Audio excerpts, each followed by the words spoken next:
কিভাবে কতদিন আর চলবে? আপনারই আজকে আপনি না হন, আপনার একজন আত্মীয় স্বজন, আপনার মা বাবা হতে পারে, আপনার সন্তান হতে পারে, তারা আমাদের কাছে মুমূর্ষু অবস্থায় দিতে আসবে।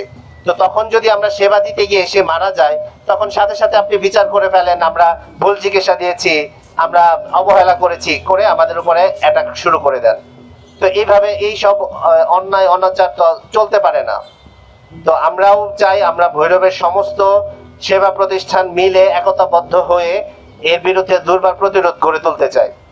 আমরা শুধু মানববন্ধনেই আটকে থাকবো না, আমাদের পুরো বাংলাদেশের ডাক্তার সমাজ জাগ্রত হচ্ছে এবং আমরা সবাই জাগ্রত হয়ে এটার মোকাবেলা করব। হসপিটালে এসে আপনারা যা খুশি করবেন, এই সব অন্যায় আপনার আমরা মেনে নিব না। আপনি আমার কোনো ডাক্তারের গায়ে যে কোনো সেবা কর্মীর উপরে আপনি কোনোভাবেই হাত তুলতে পারেন না। এই হাসপাতালে সকল রোগীকে বাঁচানো সম্ভব হবে না, এটাই স্বাভাবিক।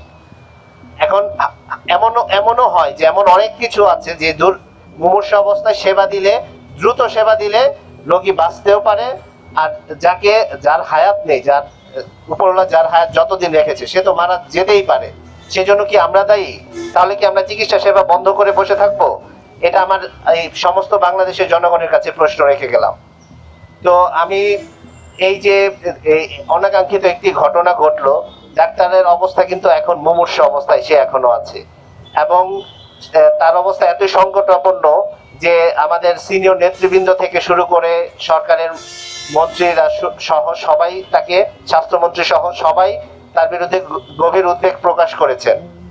এবং আমরা চাই এই সমস্ত অপরাধীদের ভিডিও ফুটেজ ধরে ধরে, শুধু আমাদের উপরে যে মব অ্যাটাক হয়েছে তা না, ভবিষ্যতে বাংলাদেশে যেন আর কোনো প্রকারের মব অ্যাটাক না হয় সেজন্য প্রশাসনের সুদৃষ্টি কামনা করছি।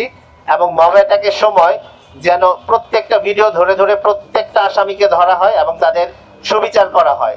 তারা যে এই ধরনের অ্যাটাকগুলো যেন ভবিষ্যতে আর কোনো ক্ষেত্রেই না ঘটে, সেজন্য আমি প্রশাসনকে অনুরোধ জানাবো। ধন্যবাদ সবাইকে।